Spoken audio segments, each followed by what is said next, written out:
Testing 1, 2. Sir, did you hear that?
The Committee on Ways and Means will come to order to continue our hearings on the President's fiscal year 2012 budget proposal, and I want to welcome Budget Director Jack Lew. Welcome to the Ways and Means Committee, Mr. Director. It's good to see you again. Thank you, Mr. Chairman. Good to be here.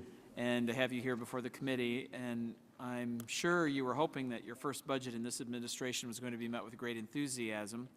The chairman of the President's own Fiscal Commission has criticized it. Editorial pages from the Washington Post to the Wall Street Journal have panned it, and even the New York Times wrote that this budget is most definitely not a blueprint for dealing with the real long-term problems that feed the budget deficit.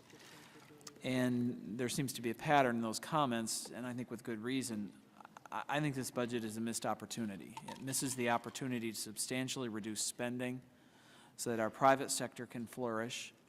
It misses the opportunity to address entitlement reform so that programs like Medicare and Social Security will be preserved not only for current beneficiaries, but future generations as well. And it's a missed opportunity to begin a substantive conversation with Congress about how we can get this nation back on track. Mr. Director, I told Secretary Geithner yesterday that I was interested in finding some real solutions, and I think you'll find the members of this committee, both Republicans and Democrats, are interested in doing the same. So if we could, let's begin that discussion today. Let's try to just get past the talking points and let's try to find some real solutions.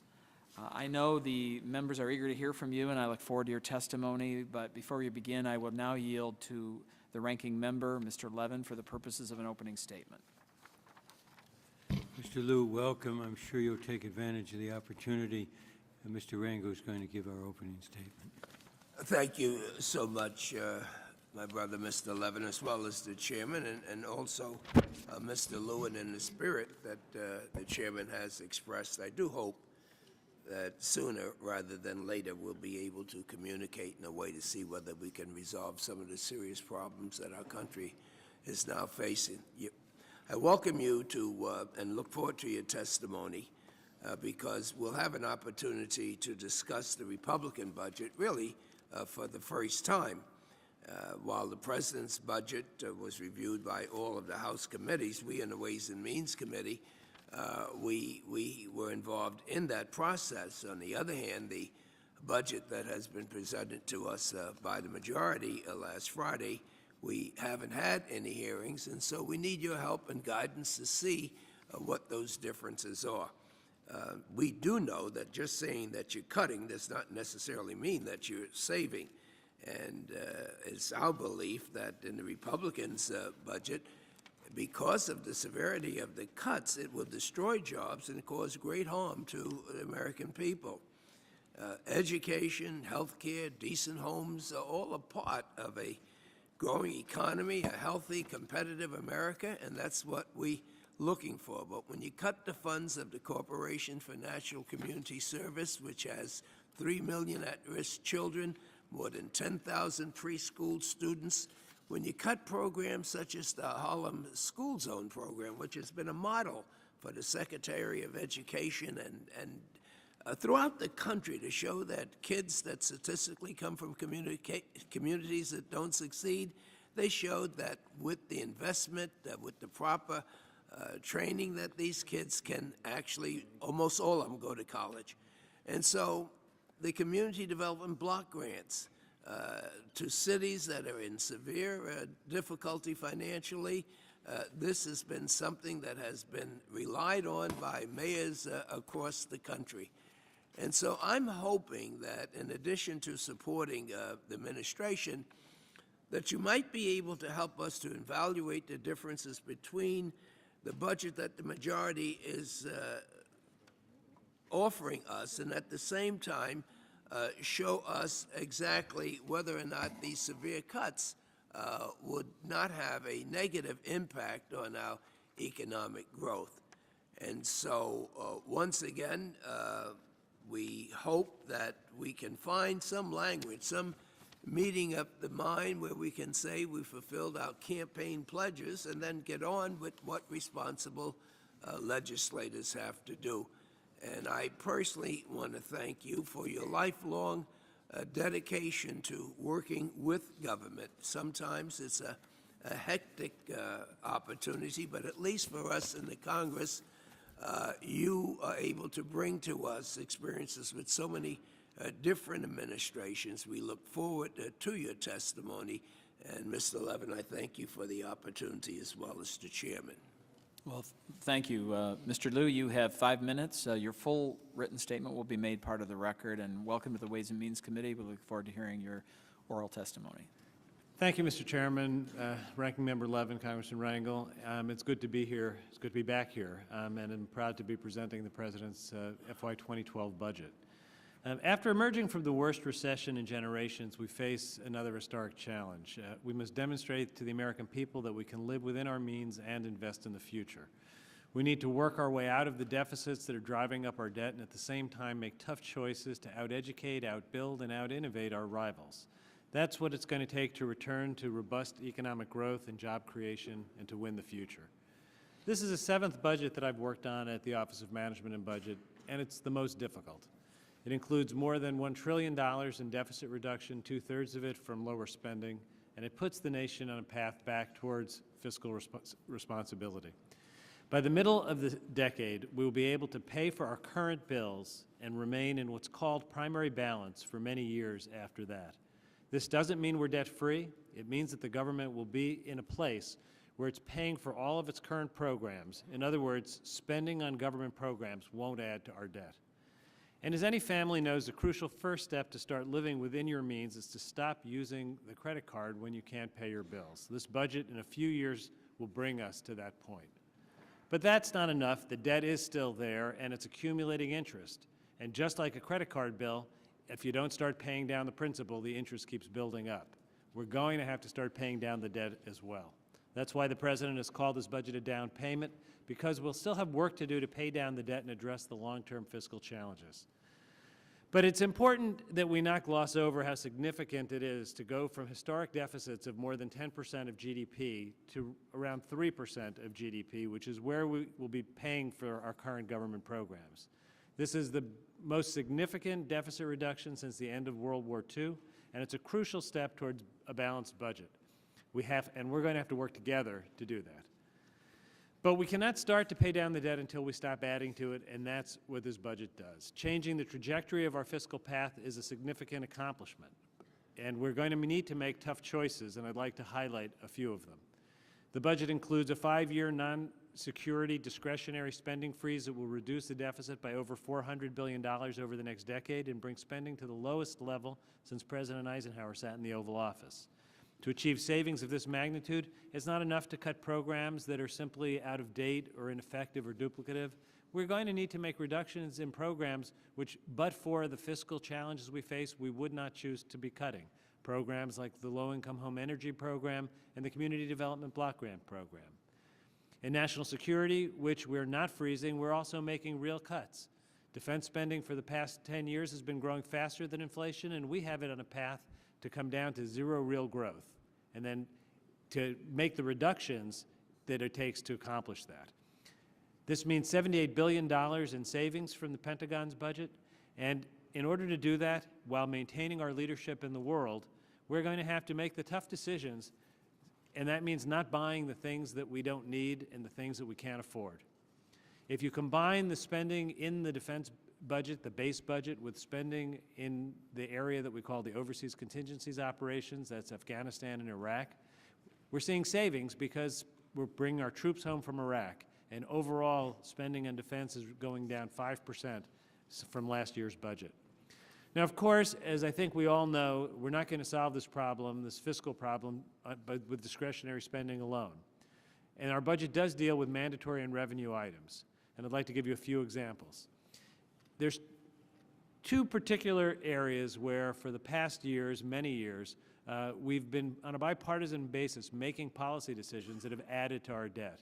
There's a consensus that we shouldn't see doctor bills go up by, payments to doctors go down by 30%, and there's a consensus that we shouldn't see middle-class taxpayers fall into what's called the alternative minimum tax. The problem is that for the past years, we've not paid for it, and we've just put the cost of making those policies on the national credit card. We need to stop. We need to pay for it. This budget proposes specific savings in health programs so that we have $62 billion of savings to pay for a 2-year extension of the so-called doc fix. And we have a specific tax proposal to pay for a 3-year extension of the provision that would make sure that the middle class do not fall into the alternative minimum tax. I think that the way we do that is also important.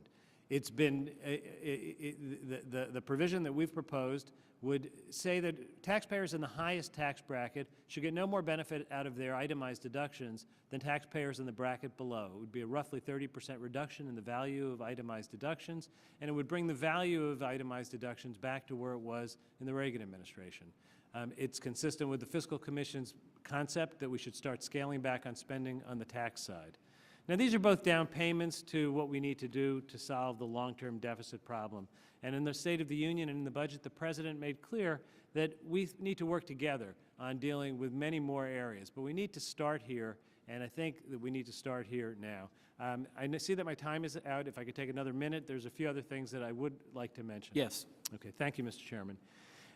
In the State of the Union, the President said, and we repeated in the budget, and he's made clear, we want to work together on corporate tax reform. We want to do it in a way that is revenue neutral. We want to reduce the number of special provisions, broadening the base and lowering rates. I hope that's an area that we can work together on in a bipartisan way.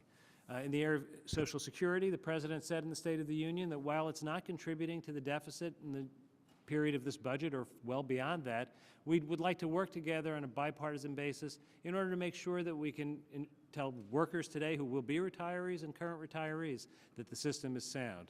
And we look forward to working together on that.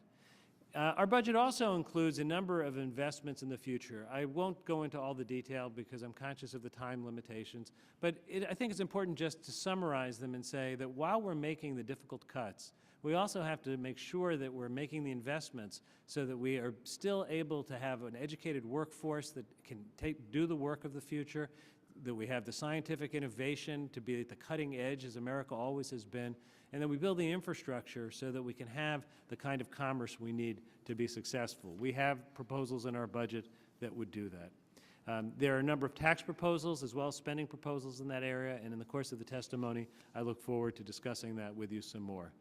Mr. Chairman, I'm under no illusions at how difficult it is to make the tough choices to put us on a sustainable fiscal path. As we make those choices, I think it's important that we not cut areas that are critical to the economy and critical to future growth and critical to the future job creation in this country.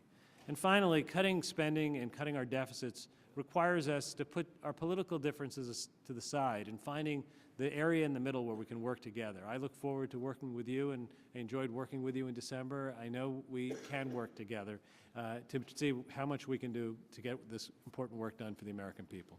Thank you, Mr. Chairman. All right. Thank you very much. In your written, first of all, your full written statement will be made part of the record. And in your written remarks, I noticed that you said the last time you were OMB director, the government was running a budget surplus. I do think it's important to acknowledge that during that time, spending or outlays as a percentage of GDP averaged about 18.5%. And today, while we hear a lot of talk about cutting spending, the budget spending or outlays as a percentage of GDP go to over 23% in 2021. And so, I want to take seriously the statements about the need to reduce the spending and the deficits the President has made, but when his budget runs up spending as a percentage of our economy to historic levels, it's very difficult to take that at face value. So do you think having the government spending equal to about a fourth of the U.S. economy is really the right approach to a sustainable growth and also to reducing deficit?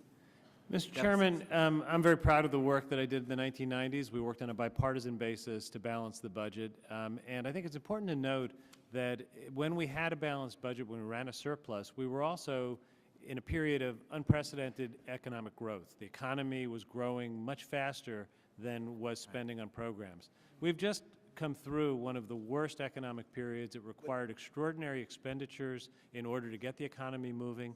There was a loss of revenue. There were special provisions that had to be put in place. And we're right now at a time where the economy has been hit very hard. We're coming out of that. As we look ahead to the period later in this window, and you're looking to 2021, we're seeing a number of things happening at the same time. First of all, we're seeing a population that is aging. The baby boom is retiring, collecting benefits. In 1995, we knew that looking ahead to 2021, there were going to be more people 65 and older collecting Social Security. And, So I appreciate that, but if we're really going to seriously reduce our debt and tackle our deficit, don't we need to reduce spending? Mr. Chairman, I think part of that formula? we agree totally that we need to reduce spending, and that's why the President's proposed $400 billion of savings in discretionary spending. He's proposed $62 billion in mandatory saving.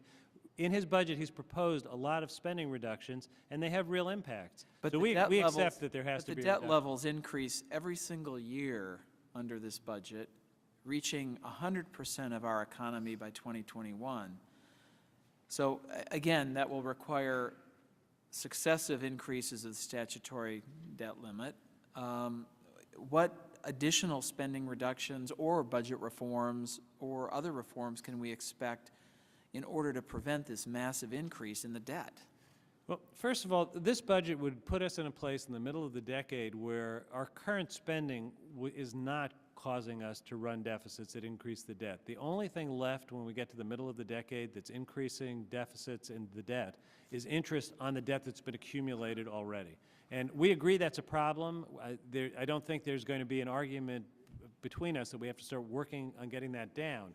But all that's left once we've hit the 3% of GDP target is the interest on the debt that's driving it up. Right, and you say in your written statement that the biggest contributor to our nation's long-term deficits is healthcare spending. And Yes. I think, and you say any new entitlement spending must be offset, which are both principles you lay out in your statement. But when I look at the increase in the physician payment formula, the $300 billion, there is no offsetting payment in the budget. There is no indication about how that increase is going to be paid for. And while we may agree on the need to get to a long-term sustainable physician payment formula, or SGR, how can we move forward on that when again, you don't say that you don't offset this spending, or you don't show how we're going to reach that goal in the budget? Mr. Chairman, I think it's very important that last December, Congress, working with the administration on a bipartisan basis, paid for a one-year extension of that provision. Right. That was the first time it had ever been paid for.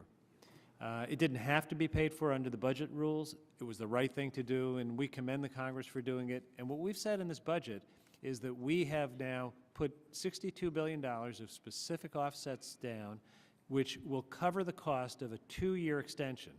With 3 years of time where we've paid for the sustainable growth rate provisions to be extended, that gives us a healthy window to work through the issues to come to a place where we don't need to do it every year, where we make the right level of policy adjustments and pay for them. And we've called for that. We want to work together on that. But a 3-year window to do it in is a big difference from where we were before, and we think it's very important. Well, thank you, and I appreciate your comments on international tax reform or business tax reform, and also your other comments on Social Security and other areas that I hope we can work together on. So with that, Mr. Levin may inquire. Thank you. Welcome. You know, I think it's useful to look at history to the extent it's instructive for the present and future. And, you know, I do think we need to proceed on a bipartisan basis to the extent possible. I don't think it's true that the action we took in 1993 was bipartisan. And I mentioned that there wasn't a single Republican vote.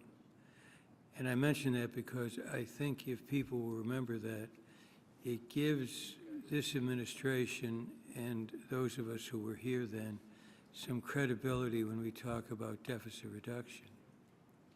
I think it gives us considerable credibility. Also, I think it's important to look at history in terms of spending and GDP. Mr. Liu, we so much welcome. You're too young to remember, and I guess none of us remember the Depression, previous recessions.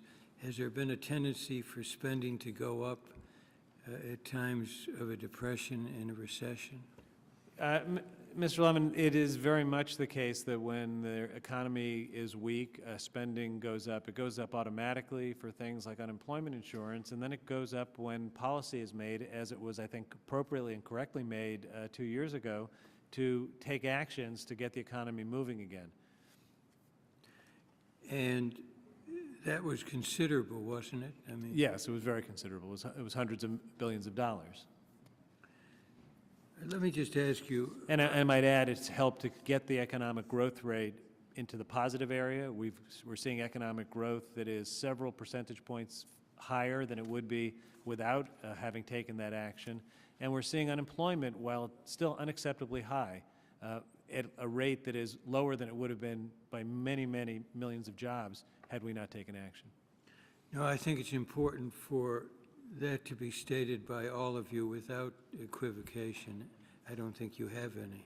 No, I don't. So why is there a combination here of deficit reduction and investment? I'm not sure the public understands, why does this budget do both? Well, it's a good question, and it's actually a hard question, because we're at a pivot point here where we're going from dealing with a recession where we had to spend a lot of money to looking at reducing the deficit where we need to save a lot of money. And at the same time, while we're saving money, we have to look farther down the road to make sure that we're building an economy that will continue to create jobs in the future. And this budget tries to make those tough trade-offs. And while it is, I think, something that sounds good in common sense, that we want to pay for education, it's not just something we do because we think it's a nice thing to educate our children.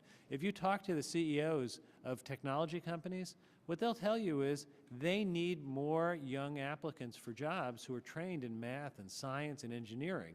So what we're doing is very much driving the future economic growth. The same is true with innovation, where America is the world's leader in innovation. We have a wonderful partnership between the public sector that pays for basic research and the private sector that adapts it and commercializes it. We need to continue that. Those are the kinds of areas we make investments.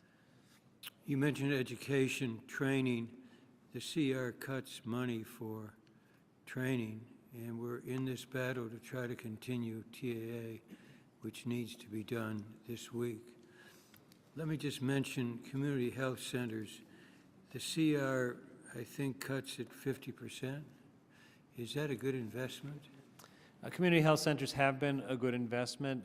They're part of our overall health infrastructure in this country. I must say I don't know the exact funding level in the continuing resolution. I've been working on this budget the last few days, so there may be some numbers that I'm not exactly current with. You may be shocked. I hope the public is. You bet. All right, Mr. Herger is recognized. Thank you, Mr. Chairman. Mr. Liu, I'd like to draw your attention to two numbers. The first number is $6.3 trillion. That was the total debt held by the public when President Obama took office on January 20th, 2009. The second number is $8.1 trillion. That is the amount this budget proposed to add to the publicly held debt over the course of the next decade. And that's on top of some $2.5 trillion this president already added to the debt during his first 2 years in office. Again, that's $6.3 trillion in debt over the first 219 years of this country's existence versus $8.1 trillion in debt over the next 10 years. This budget does virtually nothing to confront the crisis of our nation's growing debt. Last year, we were told that there were no major deficit reduction proposals in the budget because the president was waiting for his fiscal commission to study the issue and make recommendations. Mr. Liu, does the President support the reforms proposed by the Simpson-Bowles Fiscal Commission? Mr. Herger, the President has said that he thinks the Commission did important work. There are things in the Commission report that he has embraced and put in this budget. There are ideas where he thinks we need to work together to refine them. And he has really gone to great lengths to leave a very broad space for us to find a path towards working together on many of the ideas. He has not embraced the entirety of it, but he thinks they did very important work. If I could just comment on the first part of your remarks. You know, when I left the Office of Management and Budget in January 2001, my last day in office, we projected a surplus of $5.6 trillion over the next years. When President Obama took office in January 2009, the projection of the deficit for the following 10 years was over $10 trillion. The world had changed in the years in between, and there's going to need to be tough decisions to reverse it, but the pattern had been established by a combination of factors. One was the recession, but another was a set of decisions that was made to have tax cuts and spending without paying for it that built a structural deficit into the projections. And that's really what we're dealing with when we look ahead to solving the problem of the future. We have to remove the structural deficit. Well, Mr. Liu, I'm sure you can see our concern. Of course, when the I share the concern, yes. When the President came in, he indicated the spending that he had, his budget, was going to keep us from going from, at that time, it wasn't 7% yet or about that, not to go over 8. And as you're aware, we've been over 9%, and we've have this incredible debt, the numbers of which I just mentioned, on top of that, and we haven't. The economy hasn't turned around. We have more people unemployed. We haven't created jobs, so I'm sure you understand the concern that we have. Beginning in January 1st, 2012, government agencies at the federal, state, and local levels will be required to withhold 3% of all payments to contractors and vendors as a tax enforcement measure. This 3% withholding tax would allegedly raise $10 billion over the next decade. But a 2008 Department of Defense study found that the provisions will cost the DoD alone more than $17 billion to implement. That's in addition to other federal agencies that have their own contractors, not to mention the cost to the IRS to track and process all these new withholding taxes. I've noticed legislation, I've introduced legislation that would repeal this 3% withholding tax. Are you familiar with this provision, and are you aware of any efforts to estimate the cost it will impose on government-wide? And would you agree that it doesn't make sense to enact taxes that cost more to collect than they raise in revenue? Congressman, I'm going to have to confess that in the 9 weeks I've been back at OMB, I have not come across that provision. I'm not up to date on it, so I'd really rather get back to you. I could comment in principle on it, but I think it would be better for me to get back to you. I would appreciate you getting back with me. Thank you. Thank you. Mr. Johnson may inquire. Thank you, Mr. Chairman. Welcome aboard. Thank you. Securing Social Security's necessary administrative funding has been a bipartisan effort for years at Ways and Means. Regretfully, instead of working together to find sustainable solutions for Social Security's future, the other side, your side, has chosen to scare seniors through a misleading analysis of Social Security's budget in the continuing resolution being considered on the floor. Let me remind you that Social Security is on a level budget due to the failure of last year's Congress to pass a budget. The proposed CR cuts are only 1% from Social Security's funding level established under the Democrat majority. The remaining $500 million the CR reclaims is of money in a reserve fund the agency has not spent from previous general budgets. The President's 2012 budget request assumes a 5-year budget freeze based on 2010 enacted levels. How can we work together to make sure Social Security delivers its core services during these fiscal restraint times.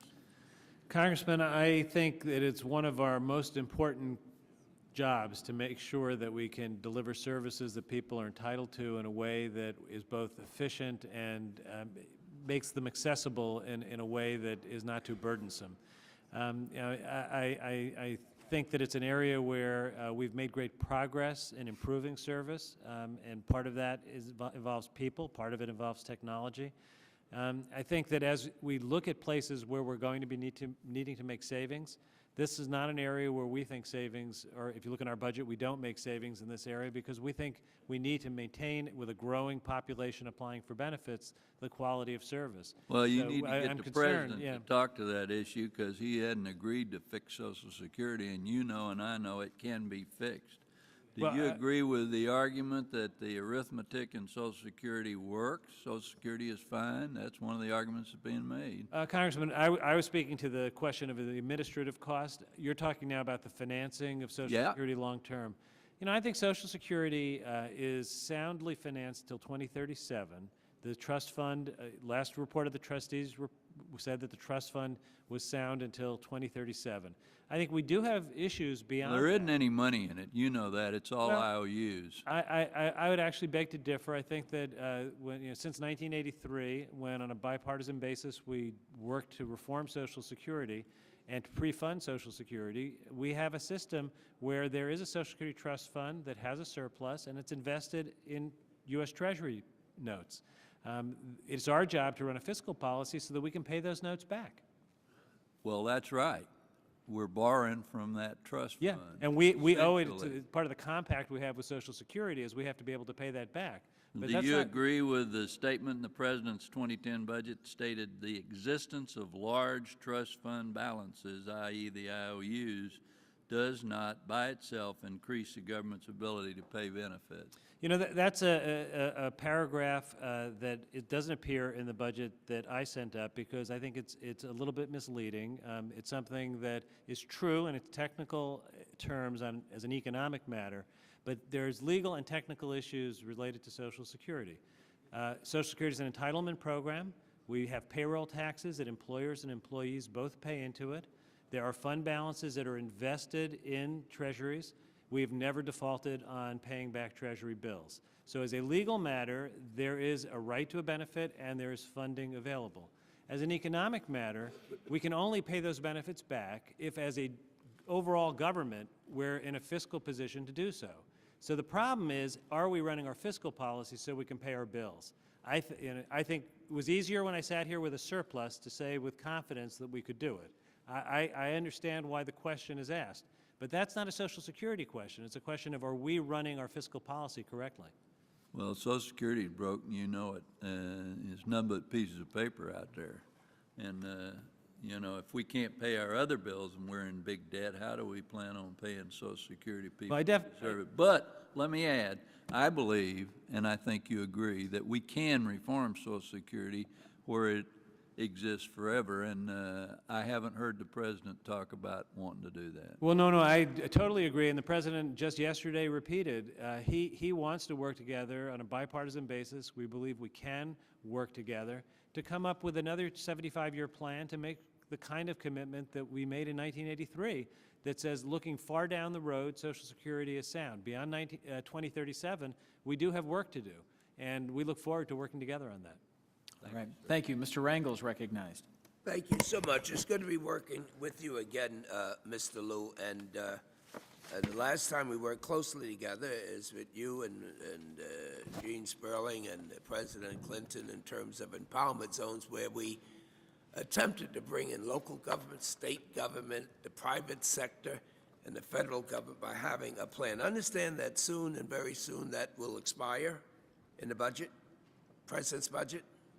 Yeah, there is a proposal for a follow-on program. Well, I'd like to talk about the follow-on program because I was talking to Dr. McDermott, and he was sharing with me with the human body when it's attacked outside, the first thing that happens is that there are chemicals that go to try to stop the bleeding. Then there's white corpuscles that keep the thing from expanding, and red corpuscles come in to to start the repair.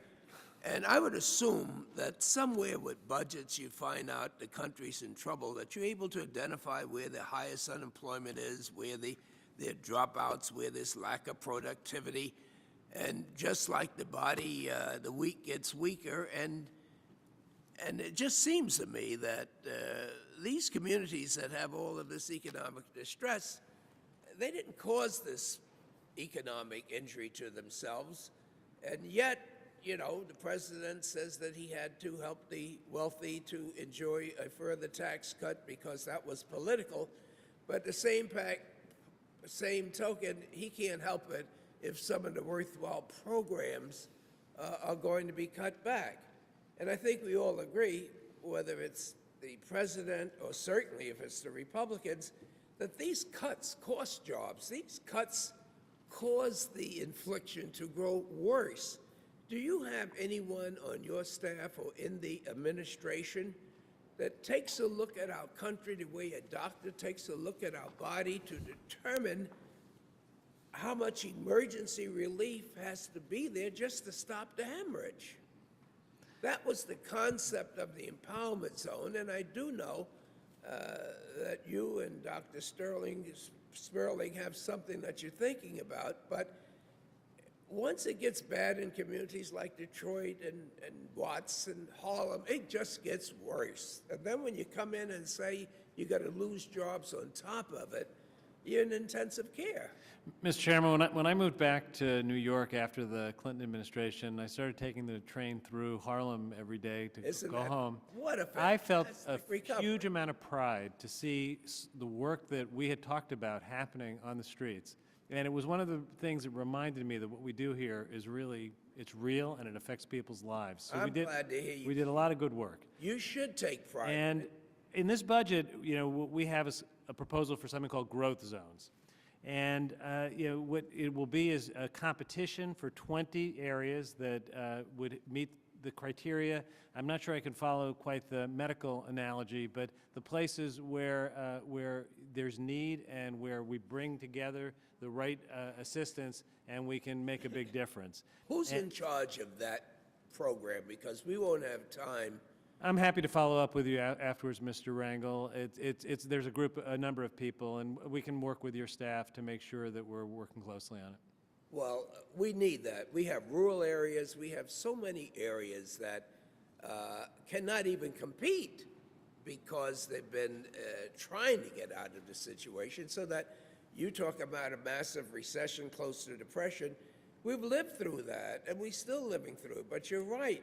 The empowerment zone shows that if we bring all of these resources at one time, improve the school, get the private sector working, that we can get a town back on its feet. So I look forward to working with you, Dr. Sperling, Mr. Daly, to see whether or not all of the things that you're thinking about, whether there's a coordinated effort to bring in this emergency team where the hemorrhage is taking place throughout our country.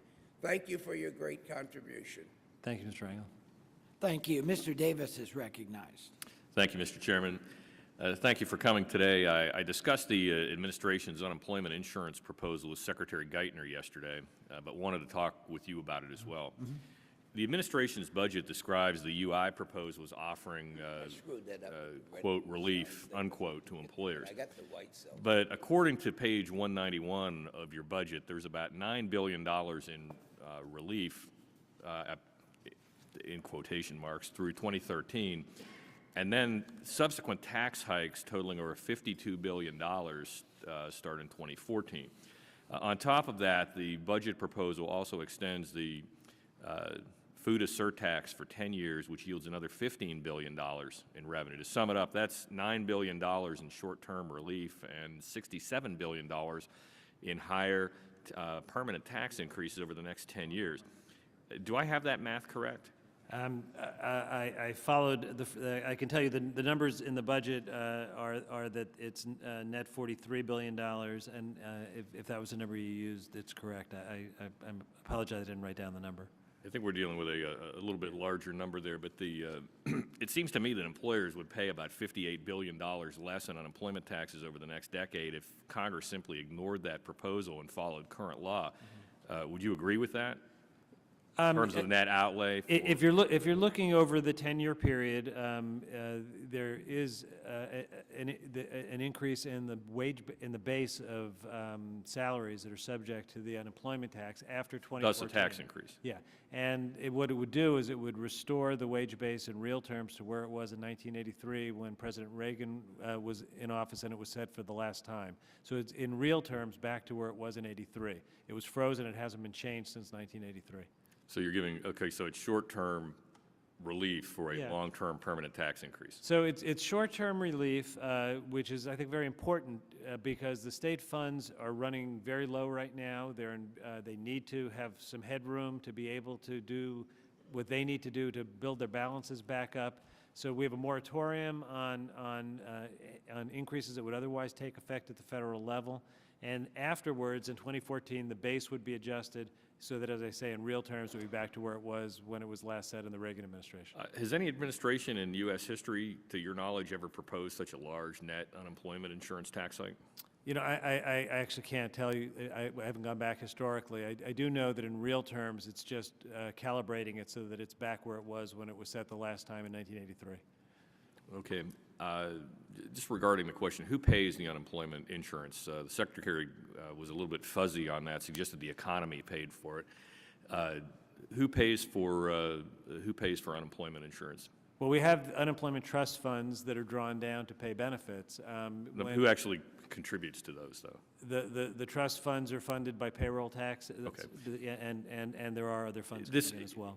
This, one of the wake-up calls to me running a business, moving from the corporate world into actually signing the checks, was the amount of additional taxes I was, let's say, not experientially conscious of going out the door. And I guess the question that I have for you hypothetically as an employer is, do you think you'd view this as a good deal? And I mean this, is getting $9,000, let's say hypothetical number, $9,000 in relief in exchange for $67,000 in higher taxes in the future? You know, I think we're comparing different numbers of years. On a year-by-year basis, this is a level of taxation that was in place in real terms for many years. It only eroded as the years went by since 1983. So I think if you look at, in real terms, the impact this would have on employers, we had a pretty good economy in the 1990s. When the real effective rate was much closer to what we're proposing than where it is now. Okay, one last quick question on UI. The budget proposal doesn't include any funding for extending federal UI benefits beyond their expiration in December of this year. Is that correct? That's correct. Extending the current program through 2012 would cost about $40 billion. Do you think the program should be extended? And if so, why wasn't it included in your budget? You know, I think that the whole idea of extended benefits is that we do it when we need to do it and for the duration of time that we need to do it. And I think we need to see where we are at the end of the year. It's not something that one ought to look ahead in advance and say, we know that we're going to be in a situation where we still need extended benefits. Okay, just final point real quickly. Do you think it's fiscally responsible, in your view, not to include funds like these in the budgets the way you might in a variance account in a private sector company to at least project the potential need for that out there? You know, there's a number of contingency areas where we don't include it in the budget. Some where we do. You know, this is an area where I hope that we're in a place where we don't need it in there, and we'll have to see where we are at the end of the year. Okay, thank you very much. Thank you. Mr. Reichert from Washington is recognized. Thank you, Mr. Chairman. Welcome, Mr. Liu. Thank you. My questions will focus on jobs just for a second. The budget dictates new resources to the International Trade Administration to help achieve the goal of a national export initiative, which I'm proud to be a part of that effort along with Mr. Teaberry. The goal, of course, is to double exports, create 2 million jobs by 2014. Your budget explains that these funds will be used to promote exports from small businesses, sell American, that's our goal, enforce existing free trade agreements, and reduce trade barriers for U.S. products. And I congratulate the President on his recent negotiation with Korea, and look forward to voting on that bill. But there is hardly a mention, other than the fact that the Korean agreement has been agreed to in the budget, as to the role of the pending free trade agreements with Colombia, Panama, and for that matter, really Korea. The last time that we doubled exports was between the years of '95 and 2007, as I've said many times, and you probably know yourself. And during that period of time, 9 trade agreements were passed. So my question is, what really is the President looking to do when it comes to trade agreement, recognizing the importance? If the goal is to double exports, create 2 million jobs, is it not important to get these trade agreements to Congress so we can have a vote on those? Colombia, Panama, languishing, Korea, we're still waiting for. What really is the plan? Because it's not mentioned in the budget at all, and it's been said before, it's one of those, it's the no-cost stimulus. Congressman, the Korea agreement was completed right at the end of the year as the budget was being put together, and it's something we're very proud of.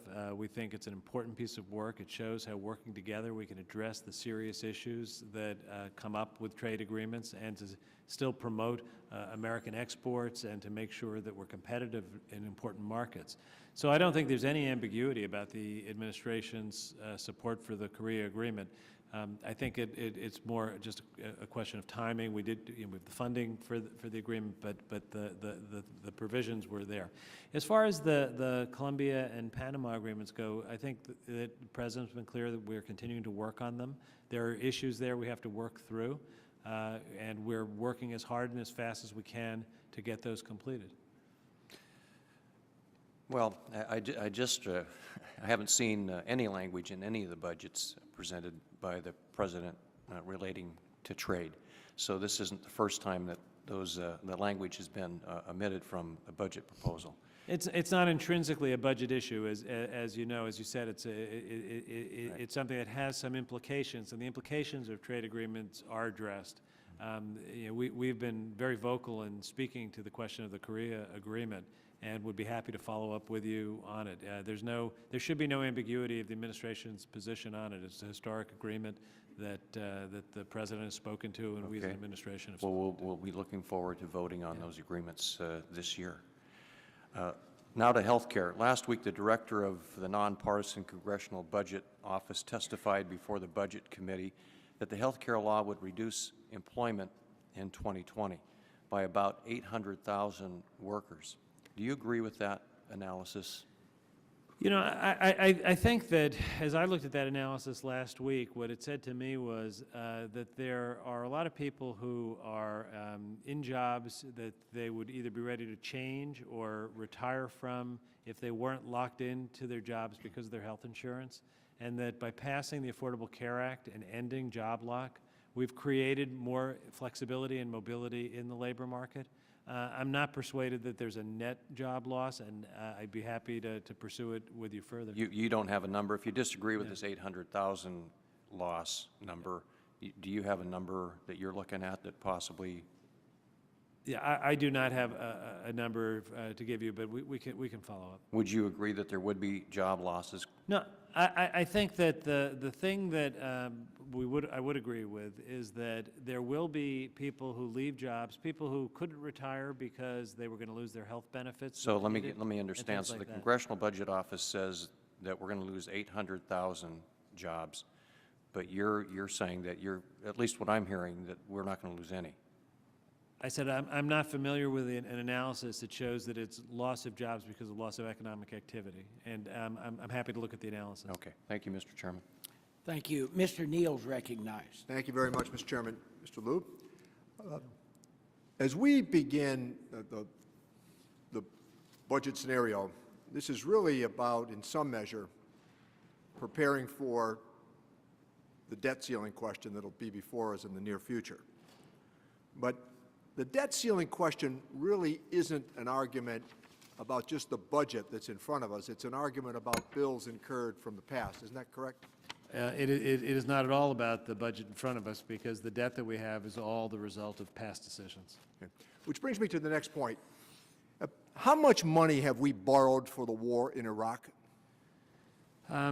Well, I don't have a separate calculation, but we've been running a deficit for the entire time that from the beginning of the war of Iraq through the withdrawal. So if depending on what you consider to be the thing that we're borrowing for, one could come up with different calculations. We don't identify borrowing for one or another activity, but we've been running a deficit that whole period. Well, let me take you back to projections then, and then we'll come back to the debt issue. There have been 31,000 men and women who have served us honorably in Iraq and Afghanistan who have been wounded. And on a visit that I made last week with one courageous young guy, I did the calculation. He's about 28 years old, and with just life expectancy, he's probably going to be in the care of the VA system for the next 50 years. So not only are there the costs that have been incurred based upon the last few years, but it's also a discussion about costs going forward. Is that correct? Absolutely. We have seen the costs of veterans care, the need for workforce that deals with returning veterans, wounded warriors, climb dramatically as we've seen the number of brave men and women who were injured in battle come home. I think we have a pretty bipartisan consensus that we have an obligation to the men and women who put their lives on the line, who come back injured, to take care of them. And our budgets will reflect that for the rest of a generation. Well, I'm certainly in agreement with the point that you've made, and I think that there's bipartisan support on the committee, obviously, and in the House for the statement that you've just offered about the obligations that we have going forward. Now, let me go back to the debt issue.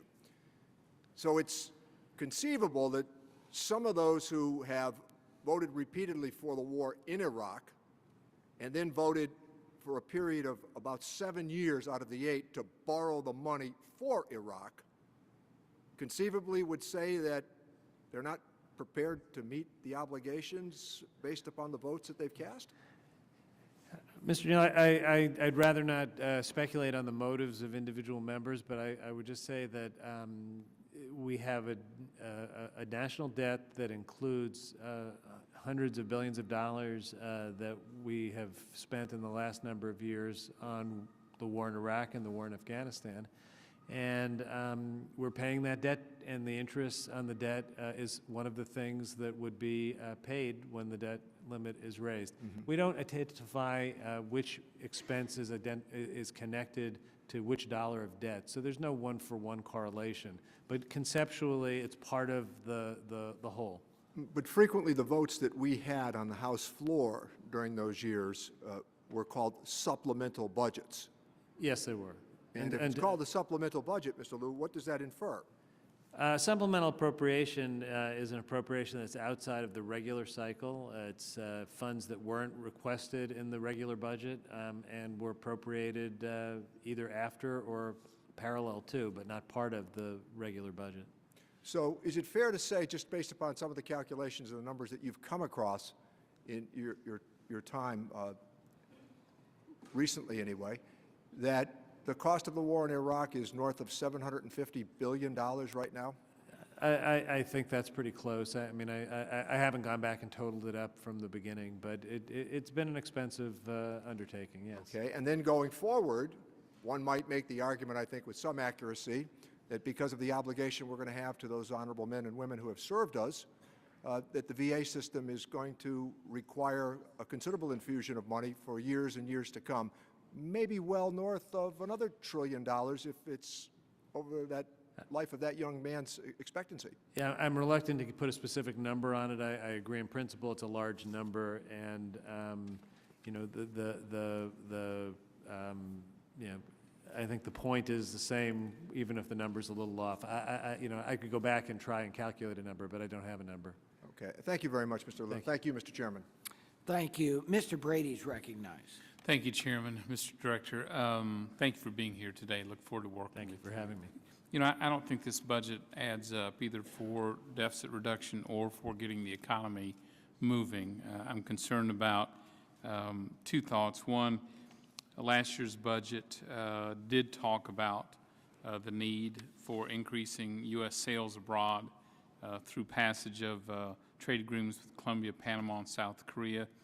And we've been working with the administration to move those forward. The House has taken a very strong position to move these three before July 1st. The budget last year talked about the administration's goal of finding a way forward on all three.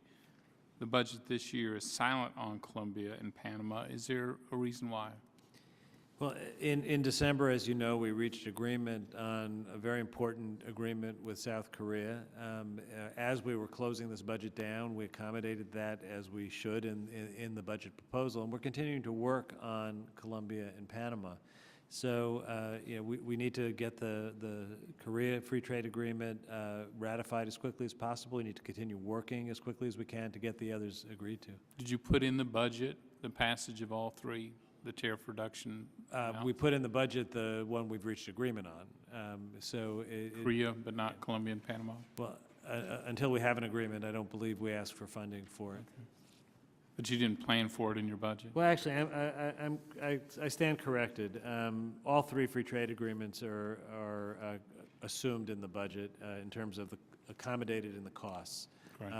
They're not assumed to have been agreed to. Understood. But there's not a financial barrier to it. Good, that's reassuring. Yeah. I want to follow up with Mr. Herger's point about the deficit. We oftentimes hear repeatedly about the debt and deficit the administration inherited. So we took a look at what CBO put down for the baseline from 2010 on forward. That's in the blue line on this graph. And on the red are the administration's budgets and its own projections for the next decade. What they show is that the baseline that President Obama inherited is less than $2 trillion of debt over the next decade, but his budget and your budget shows deficits of nearly $8 trillion, 4 times larger than the baseline that the president inherited. Now, understandably, there'll be some adjustments for the tax relief for the next 2 years, but this clearly shows that the White House is driving this deficit in a major way through its policies. That's one of the areas that we hope to work with you on, Director, is to find ways to cut spending and put discipline back into the government and convince job creators that now's the time to invest, convince consumers that they'll not face higher taxes as a result of higher debt and deficit in this country. And I hope you'll work with us as we try to rebuild some confidence in America's economy and fiscal condition going forward. Congressman, I can't quite see the chart, so I'm going to just comment on It's a good-looking chart. I'm You're sure going to love it. It's Maybe not love it, but you'll my love it. peripheral vision isn't good enough to get it, though. I think I mentioned earlier before you came into the room that when I left OMB in January 2001, we projected a surplus over the next 10 years of $5.6 trillion. I was extremely proud to have been part of making that possible and, frankly, working on a bipartisan basis in 1997 to do that. When I came back just about 9 weeks ago, it's a $10 trillion surplus that I saw the President inherited when he came in January 2009. And it's gotten worse because of the recession, because of the deep economic difficulties we have. I don't think there's any question but that we need to work together to put a dent in it and turn it around and move it in the right direction.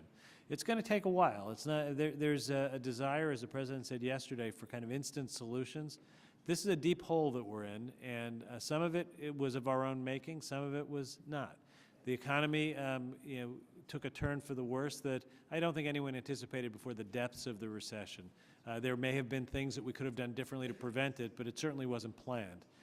The decisions made in the early part of this century, from 2001 to 2009, did make the problem worse. I mean, we passed bill after bill, tax cuts and spending bills. So created the a problem. tax of 9/11 didn't have an effect Well, I think on that at I all? think certainly the fact that we've had a different defense posture, we've had 2 wars, that's all contributed to it, no doubt. But when you remove all of the things that kind of come and go, the recession will abate. We're growing our way out of it, not fast enough, but we are growing out of it. We're bringing our troops home from Iraq. Those expenses will go down. It's the structural deficit that we have to deal with. But these are your budgets and your numbers, and they are very serious. I'm happy to go over the The chart gentleman's and get time back has to you. expired. Thank you. Mr. Bastani is recognized. Thank you, Mr. Chairman. I appreciate this. Director Liu, I really appreciate you being here today and your testimony, and also the very difficult task you have in putting these budgets together. It's not an easy task. I want to discuss an issue that's very important to me and my state of Louisiana. As you may or may not know, Louisiana is a leader in international trade, and in fact, with China, we rank 4th among the 50 states in exports to China. In the year 2009, we saw a 56% increase in our exports to China in a somewhat down economic year. And as a southern state and a coastal state, one of the problems we have every single year, and we never have really good solutions to this, is the sediment buildup in our shipping channels. It's a significant problem. It requires constant maintenance, and yet, and I have the honor of serving a coastal state, Louisiana, a coastal district, and see firsthand the importance of having these dredging operations done in a timely manner. But I want to be really clear. This is a national problem. And back in 1986, Congress was very wise in setting up the Harbor Maintenance Trust Fund. This is a fund that was a dedicated ad valorem tax to be used for operation and maintenance dredging in all the federally authorized channels, to maintain the width and the depth. However, over the years, Washington bureaucrats, the budget process have held these monies hostage to a budget process, and these critical waterways have been neglected. In fact, if you look at what the Army Corps of Engineers tells us, if you take our 59 largest ports, which are critical for us to meet the President's goal of doubling exports in 5 years, you take those 59 ports, only about 35% of them are operating at the full capacity of width and depth. So, and this backlog of maintenance is growing year by year. Now, the fund, the tax, the ad valorem tax, the harbor maintenance tax, brings in somewhere between $1.3 and $1.6 billion a year.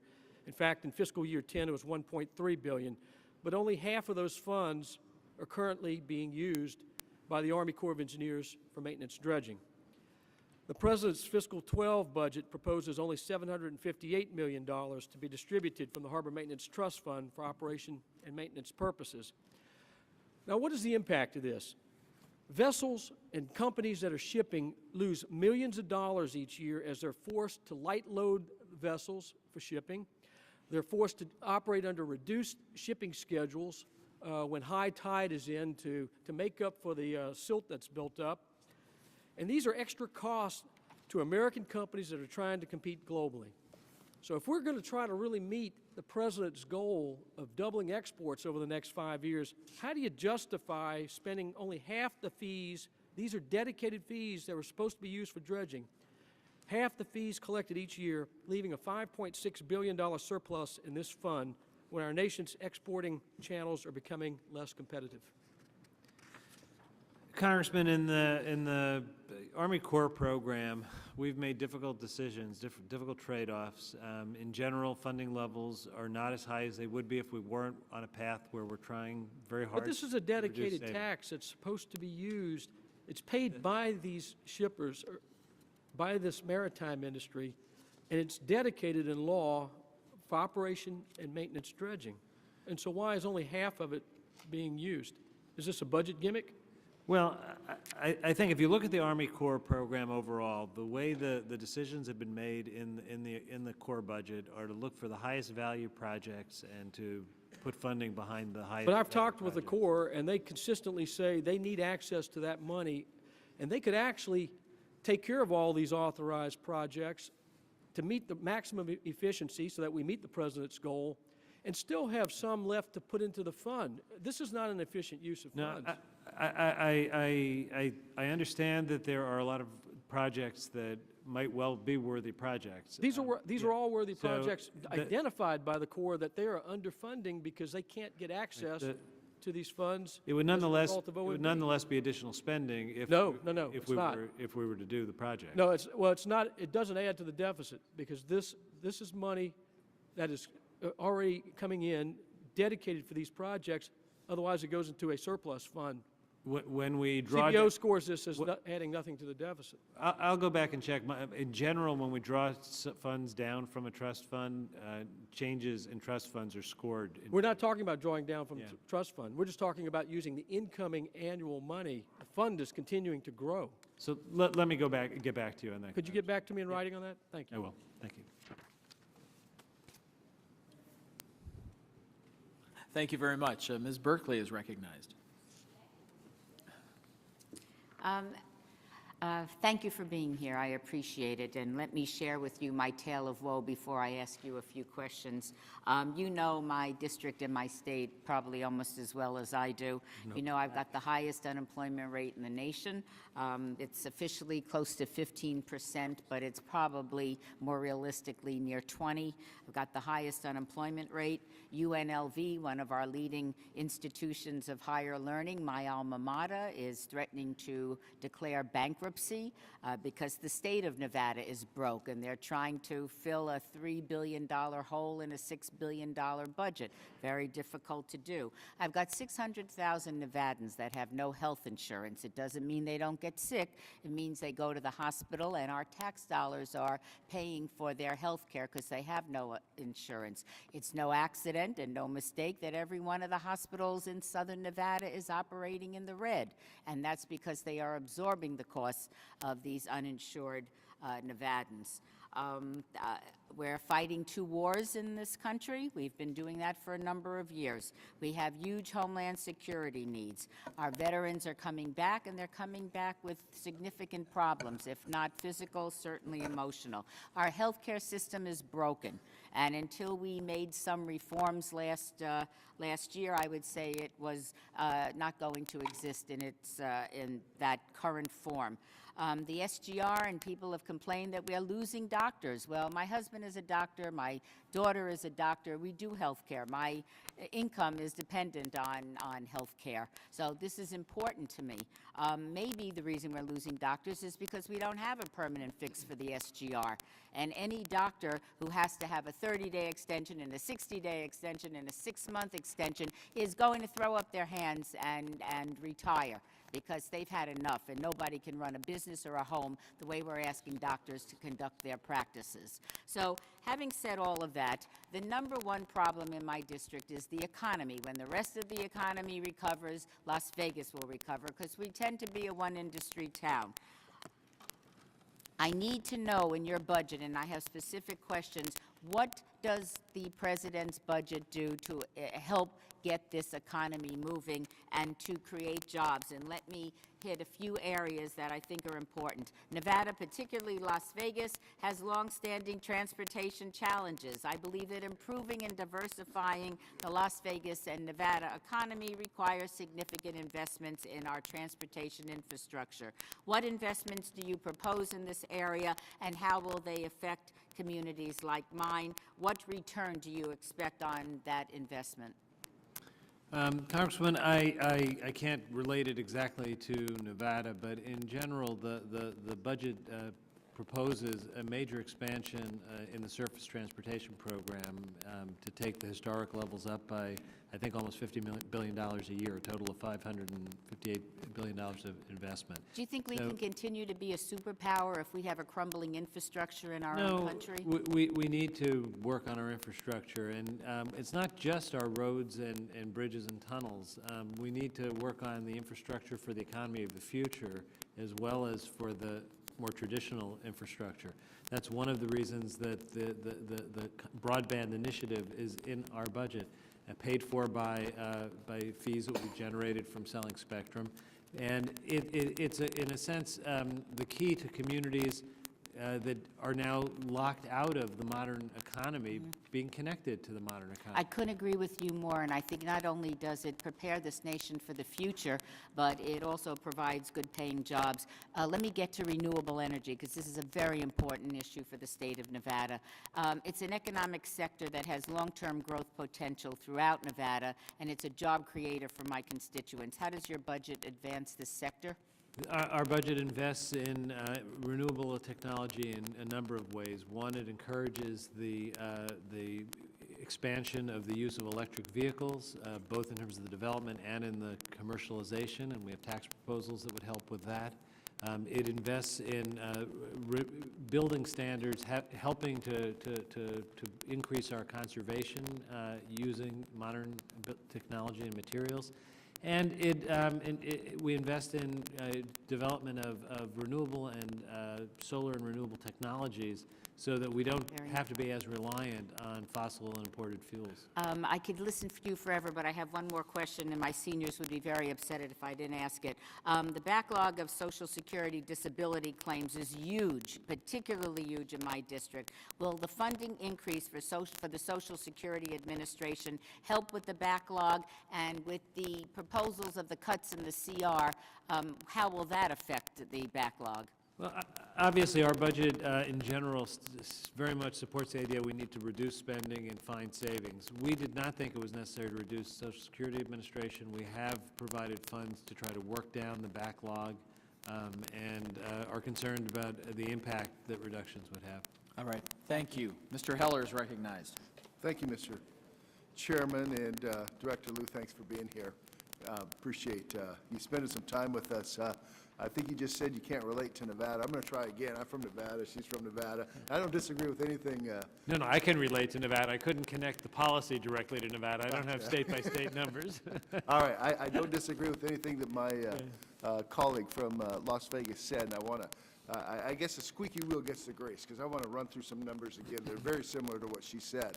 Nevada's unemployment rate increased to 14.5% in December.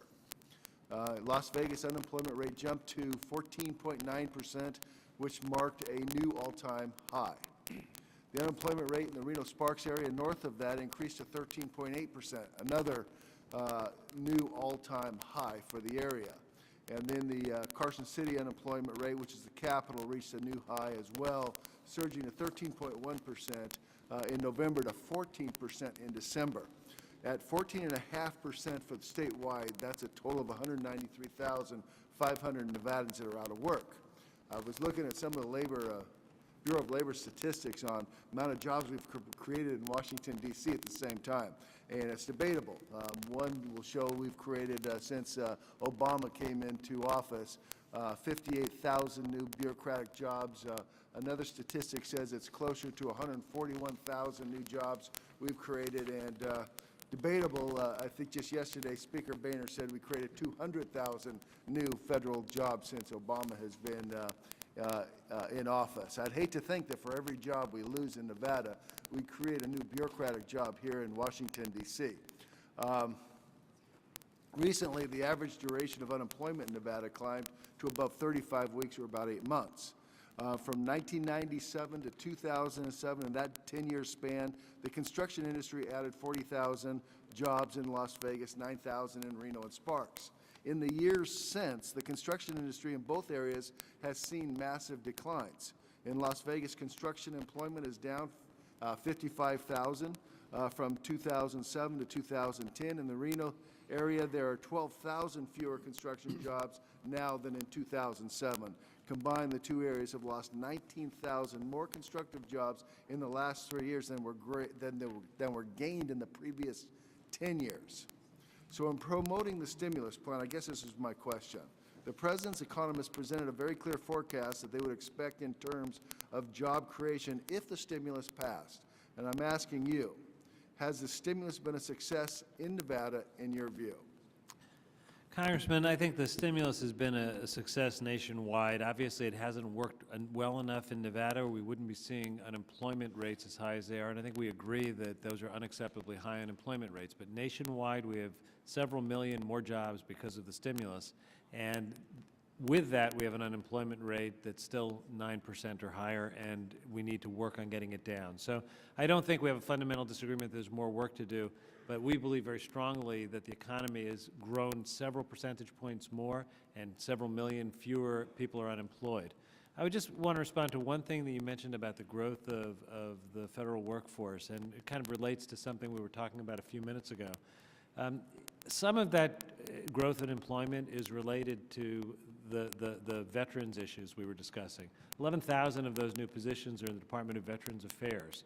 We do have growing needs to take care of wounded warriors when they come home, and I think that we need to not put them in a category of just kind of Washington bureaucratic jobs. As you break them out, I think there are missions there that we have bipartisan consensus that we need to follow through on. Let me continue on my questioning. Director, do you believe the stimulus has reduced unemployment in Nevada? Congressman, I think that the stimulus bill has increased employment in this country nationwide. I can't speak with precision about Nevada, but I know there are projects in Nevada, there are jobs in Nevada, there was assistance to Nevada in terms of aid to the state that made it possible for the state not to lay off workers, for teachers and firemen and policemen to keep their jobs. So I know that there was benefit in Nevada, and I know that unemployment in Nevada would be higher but for the stimulus bill. I can't sit here today and say that it did enough for Nevada, because you wouldn't be seeing the kind of unemployment rate you're seeing. But that doesn't mean it didn't work. The recession Where would you was very project deep. unemployment would be without the stimulus? You know, I don't have a point estimate, but I've seen ranges of estimates that are as high as several million jobs, and that's a real big difference. I mean, 3 million Americans, a lot of people. In your proposed budget, you indicate that it'll take until 2017 for the country to reach full employment again. Why do you think it'll take so long? You know, this has been a very deep recession. This is the deepest economic decline since the Great Depression.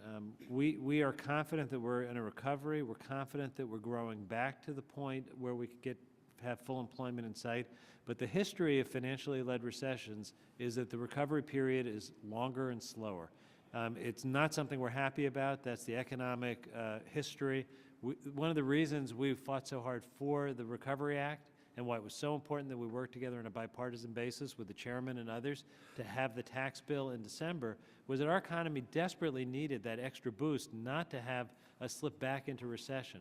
There's nothing more important in our country than making sure that we keep economic growth going and reducing unemployment. Thanks, Director. My time's run out. Thank you, Mr. Mr. Roscom is recognized. Thank you, Mr. Chairman. Thank you, Director.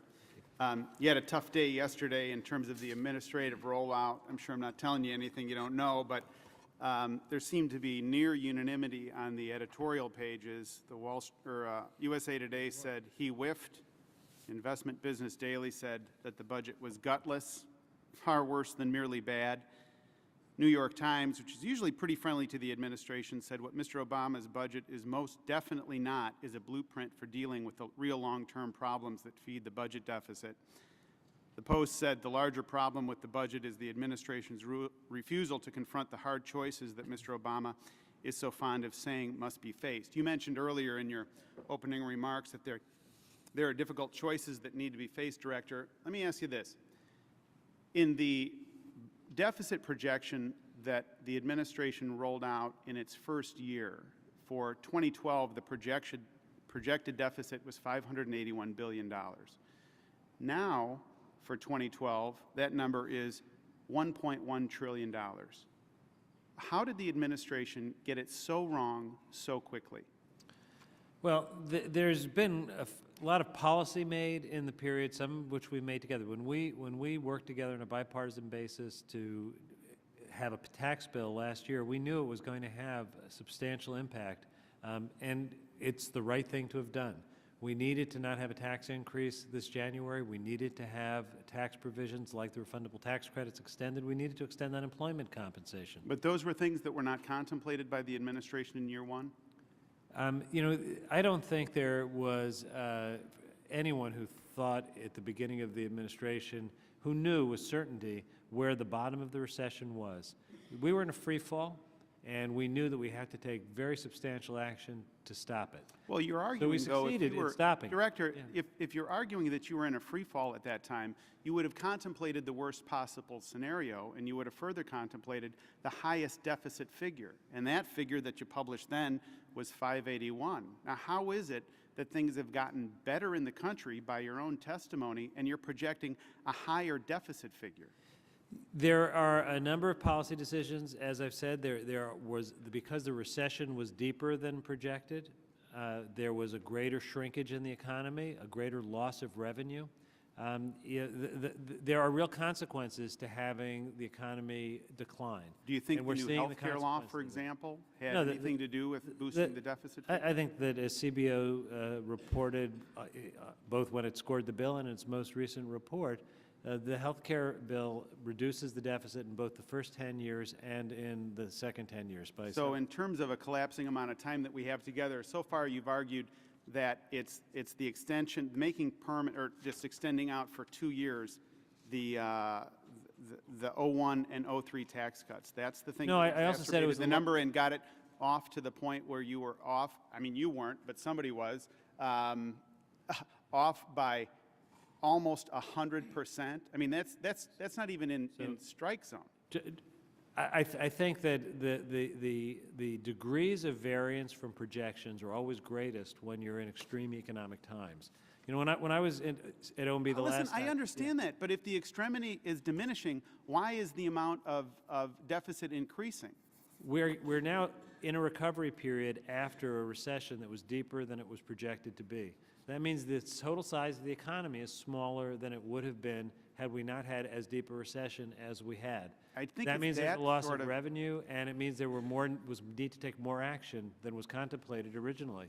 I think it was a responsible thing to do, but I think that looking at the projection and comparing it in that way, it doesn't capture what was going on either in the economy or the policy world. Let me ask you this. Do you think that it's more likely true than not true that in 2 years from now, you're going to be making a different argument based on the past experience? Congressman, this is the seventh time I've presented a budget for the president. I was always estimating conservatively in the previous budgets. So my experience has been being surprised by good news. You're always surprised by news because projections are just that. They're Well, this projections. time you got surprised by bad news, right? Well, I think that we were at a historic moment. No, but you're not arguing that this number is better than the projection that the administration made in year one, right? So in other words, Well, 581 is a better number in terms of a deficit than 1.1 trillion. Isn't that right? I'm not going to say I wouldn't be happier if we had a smaller deficit. I'd be much happier if we had a smaller deficit. We'd all be happier. But I'd also be happier if we didn't have as bad a recession. I'd be happier if the growth rate had been higher. I'd be happier if unemployment was lower. Those things didn't happen. And we now have the results of it, and we have a recovery where if we hadn't taken the actions that we took together as recently as December, we would have more people unemployed and less economic growth. That would have been a bad thing for the American people. All right, Mr. Lewis is recognized. Thank you, Mr. Chairman. Thank you, Mr. Director, for being here. Thank you for your years of serving to our country. I want to follow up to a line of questioning that my colleague, Ms. Berkeley, asked you near the end. People in my district stop me in the shopping malls, on the streets, airports, and they're always complaining about the time that it takes to get their Social Security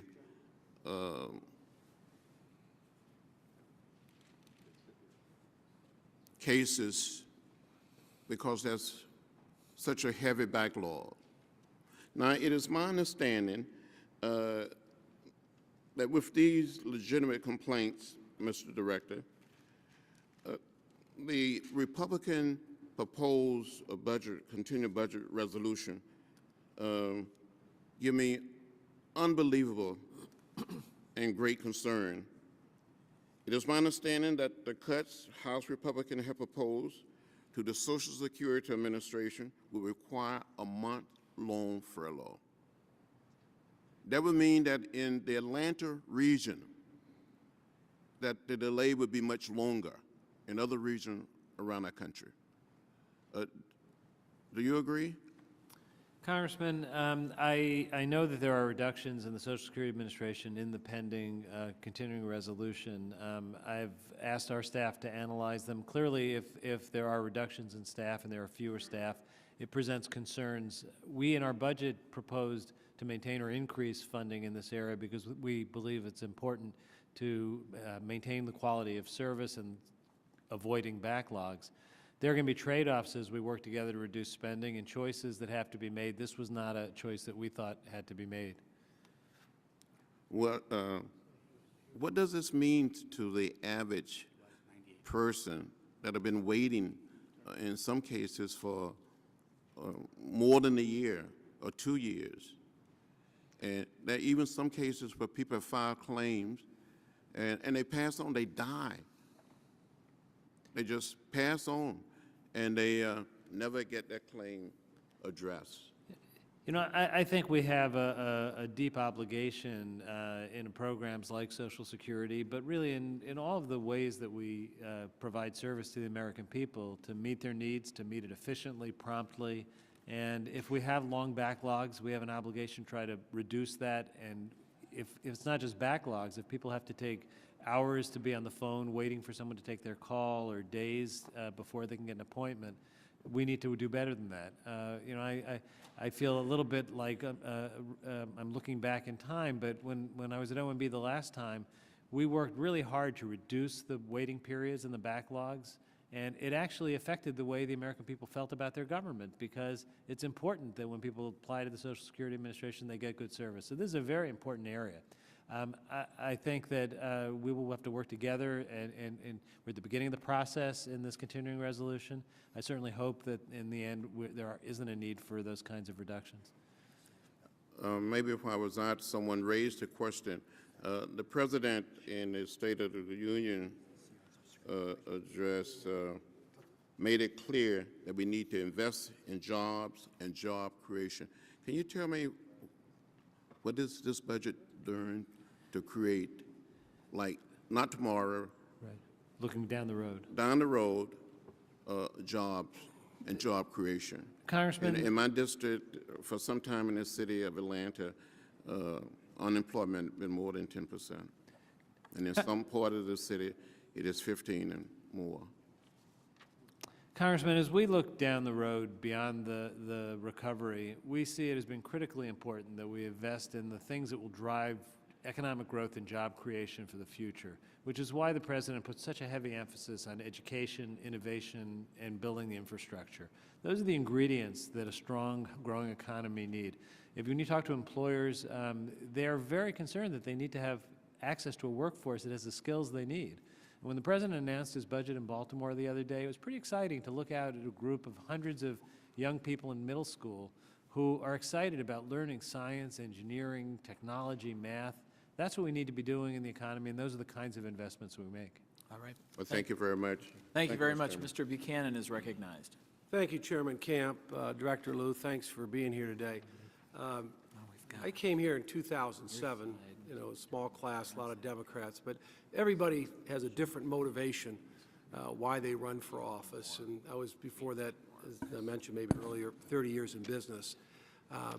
But my passion, when I look back over 50 years, and one of the motivations that why I ran is because if you look back 50 years, we've only balanced the budget 5 times or 6 times out of 50 years, and you get some credit because you were there during a period of that time, so I give you some credit on that. But it blows me away to think about when I look at 49 out of 50 governors have to balance their budget. Do you believe in a constitutional balanced budget amendment? I do a lot of town halls, and I got to tell you, people just don't understand why we don't put that in place, not today, but something that gets voted in today constitutionally and then phases in over 5 or 6 years like 49 out of 50 governors have. Congressman, I agree that we need to work together to reduce the deficit. We need to ultimately have in mind a balanced budget again. So I think in principle, I think that when the economy is growing, we should be able to have a balanced budget. I don't believe in a constitutional amendment. I think we have a lot of tools at our disposal, which if we use them well, if we have budget control rules, things like pay-go Well, rules, let me just control the process. Let me just come back because we're limited on time. You know, I go to these town hall meetings, and I do a lot of them pretty much every Saturday, twice a month, and everybody's outraged, and I think that's why a lot of members lost their job this last cycle, outraged about the spending. I voted for a Democratic bill, pay-go, because I thought it's a move in the right direction, because I want to do something on a bipartisan basis. I applauded the president to set up this commission on spending. But at the end of the day, I think this is a lot of nonsense because it never seems to go anywhere. People are tired, and then I take a look at the deficits projected going forward. We're 14 trillion going to 20 trillion. And if someone presented me a plan when I seen that much ink over a period of time, I'd fire them, frankly, in my businesses. I just don't understand, the American people don't understand why everybody else but Washington has to figure out how to balance their budget. Working families, businesses, you've got to be able to cut expenses, make these strategic investments where you need to. But people, I got to just tell you, back home, my town halls, and I feel I'm a representative, they're completely outraged about where we're at as a country and where we're going. They feel like we're the next Greece, the next Portugal. The only difference is there's nobody to bail us out.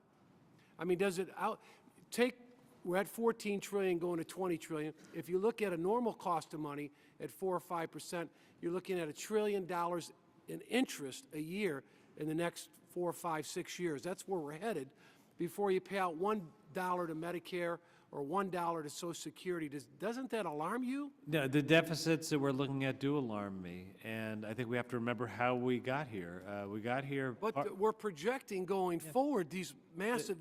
We had $1.5 trillion last year, another $1.5 trillion this year, $1 trillion that you guys are projecting next year, $500 billion deficits, and that's assuming we raise taxes going forward for the next 7 or 8 years. I mean, I just don't know how, in good conscience, you guys can do that. Well, Congressman, the projections are based on laws that are in place in the 10 years between 2001 and 8 years between 2001 and 2009. We passed a lot of tax cuts. We expanded. But again, why wouldn't you, if you haven't in 50 years, we've only balanced the budget 5 times, why wouldn't we want to put in a constitutional balanced budget amendment? But nobody has any confidence in Washington. Well, but and I'm not talking about Democrats. I'm talking about Democrats and Republicans because there's plenty of blame to go around. We need a constitutional balanced budget amendment. So I think we need to make the decisions that would put us back on a firm financial footing. We need to pay for what we do, which is, I'm glad that you voted on a bipartisan basis for pay-as-you-go. I think it's important to apply to everything, to taxes and spending. The truth is, if you have a tax cut that you can't afford and it that was reduces good revenue, for about 6 weeks. The state of Florida has gone from $72 billion. They've lost $7 or $8 billion. They made the tough choices. We don't make those tough choices in Washington. We're incapable. We came within one vote in 1994 of a constitutional balanced budget amendment. The American people want us to go back there. They have to pay their bills. They can't continue to run up credit cards. If they do, they go bankrupt. And that's where we're headed, towards bankruptcy, if we don't change the way we do business in Washington. in the 1990s, we worked together on a bipartisan basis, and we did balance the budget. I was proud to present 3 surplus budgets to the Congress on behalf of President Clinton. We have a proposal which would reduce the deficit so that we'd eliminate new spending contributing to the deficit. We'd be down to just the interest on the built-up debt that contributed to the deficit. Then we could start building down the debt, paying down the debt. Like any other large debt, until you stop adding to it, you can't pay it down. This is All right, We've got to get thank there. you. It's compound interest. The gentleman's time has expired. Mr. Smith is recognized. Thank you, Mr. Chairman, and thank you, Mr. Director. Obviously, your job is not easy, and we are trying to sort through various components to a budget, the President's proposed budget, the proposed budget from Congress as well. We've heard various numbers tossed around, and yesterday I know I heard some comments of concern. I thought that they might contain a little bit of hyperbole in terms of Social Security administrative efforts. And there is in the continuing resolution a proposed 1% cut to the Social Security Administrative Fund. Is that accurate in terms of? That's my understanding. I have to confess, the last couple of days I've been up here testifying, and I'm not familiar with all the details, but I do understand that to be the case. Fair enough. Now, in the last 10 years, the funding for the administrative budget for Social Security has seen, on average, an annual increase of 5.4% in funding. And in FY 2010, it was an 8.7% increase. That's $1 billion, roughly. Now, obviously, you have budgetary experience, and now a furlough would be an administrative prerogative. Is that accurate? Well, if funding is not available to pay the people who are on board, it is a prerogative, but at some point it's the only option that you have if you don't have sufficient funding to pay for the personnel on board. The first thing you would do is... But it would be an administrative prerogative. Well, first thing you do is not fill open positions, but if you needed to, you then have to furlough workers. If you didn't have... we're all governed by a law that says we can only spend money that's been appropriated, and under the Anti-Deficiency Act, you have to take steps to make sure you stay within it. But perhaps a wage freeze would be an option to a furlough. Is that conceivable? Well, we have a wage freeze proposed in this budget. We've frozen federal workers' pay going forward. You wouldn't have the option as an agency head to freeze wages on your own. Congress already voted to freeze federal workers' pay for the next 2 years. Right, right. But is it reasonable to think that an administrative fund that has seen some fairly substantial growth over the last several years could absorb a 1% cut? Congressman, I've tried hard to avoid hyperbole. Several members have asked me questions about this subject, but I don't want to overstate or understate the impact. If there is a reduction in funding for the Social Security Administration of the order that's in the continuing resolution as it now stands, I'm told that it could mean furloughs of, that would be required. I got to go back and do more analysis. You run out of other options at some point. And I think that if you look at the increases in the Social Security Administration budget, we were working hard to eliminate backlogs and to process claims and to give Americans the service that they expect. It's a very labor-intensive process, and if we have fewer people, we will see more delays and backlogs. Okay, but have you ever had any experience where a 1% reduction in funding would lead to a furlough?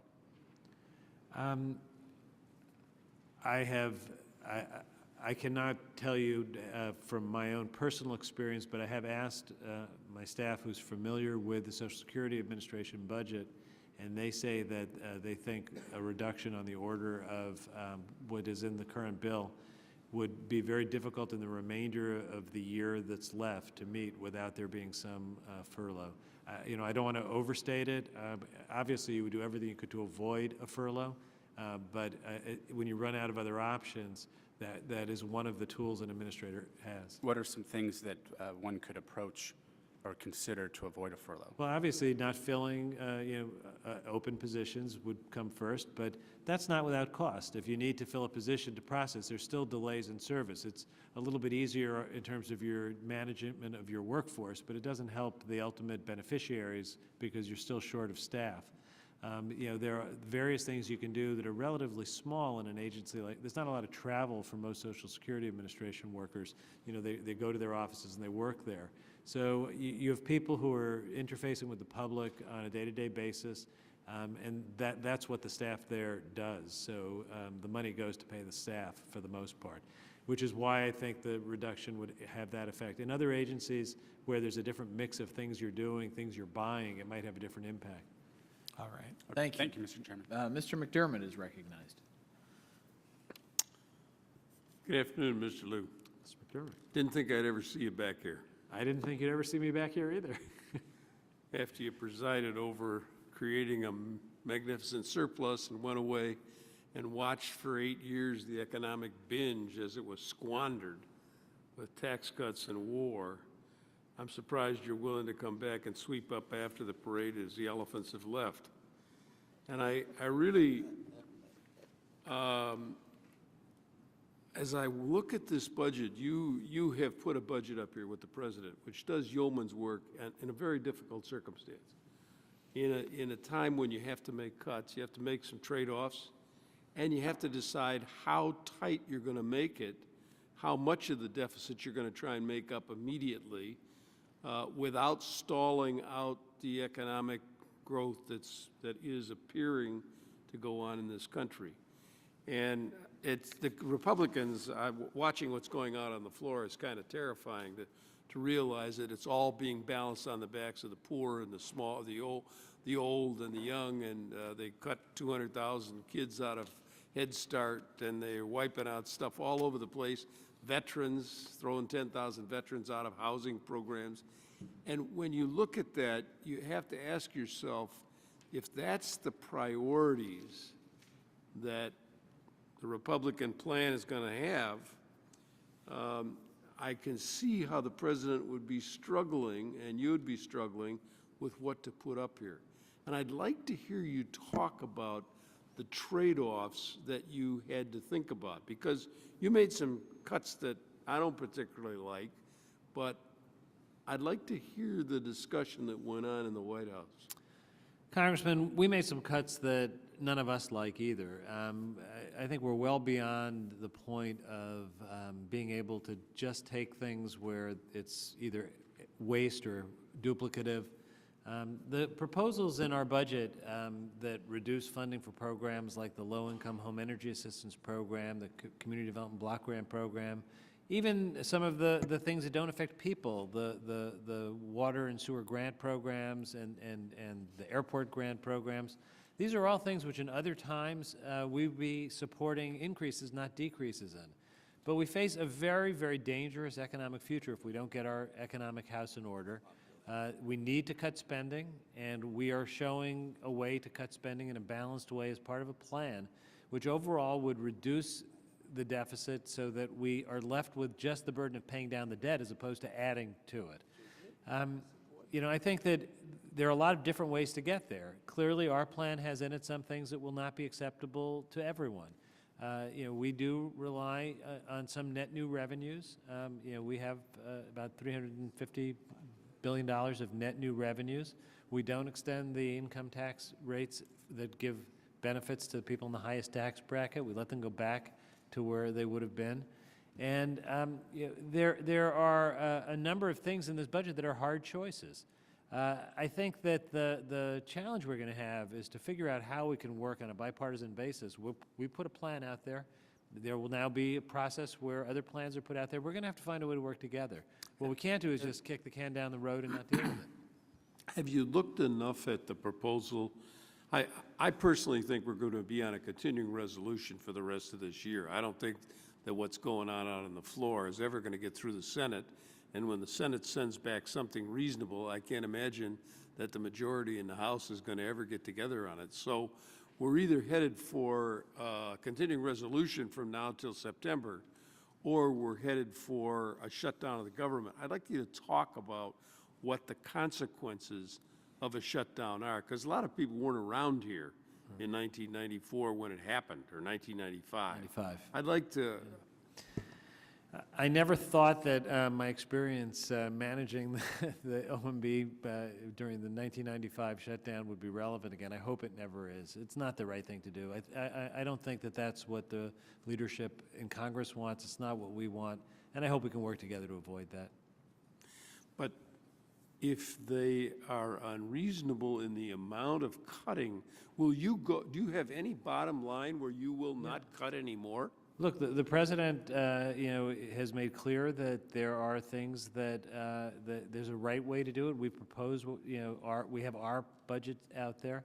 We sent up a statement today that made it clear that if it's a budget that undermines, you know, our ability to invest in the future and accomplish the things we need, that it's not acceptable. I think we have to work towards getting an acceptable bill. The goal here has to be to getting to agreement. And it's a long process. The House hasn't completed its work. The Senate will have to take action. I hope that we can work together to come up with a resolution that doesn't bring us to the edge of having to manage through a shutdown. It wasn't a good thing to do in the mid-'90s. I don't think anyone wants to do it again. All right. I hope nobody wants to do it again. Thank you. Mr. Schock is recognized.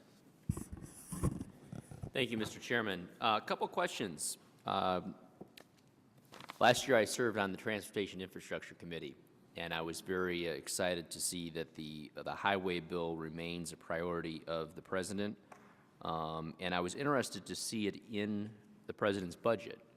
Can you tell me where in the budget the funds are for the highway bill? Well, the President's budget makes clear that we have a set of priorities in surface transportation that I think will take some work for us to go through with the Congress to agree on. We've expanded some of the definitions of what we would want to do with the surface transportation bill to get into some of the technologies of the future. And I think that as far as paying for it goes, what we've done is we've shown that we need to pay for it. We can't afford to do it without paying for it, but we're going to have to work together on a bipartisan basis to come up with the program and the funding mechanism to do it. So we have indicated that it will be paid for, but we have not specified the particular revenues. What we have said is that we have to have both because we can't afford to do the spending without the revenues. And I'm not trying to be smug, but that's quite obvious. I mean, you can't do a highway bill without paying for it. Isn't the purpose of a budget to show how you're going to pay for your priorities, whether it be Medicare, Social Security, education, or a highway bill? I mean, to include something in a budget but not show how you're going to pay for it, one would beg to question how much of a priority it is then. Well, I think that there are lots of things in budgets which are proposed in ways that get a conversation started, that put the idea out there. Sometimes you send specific legislation, sometimes you don't. That's always the case, not just in this budget, but in all budgets.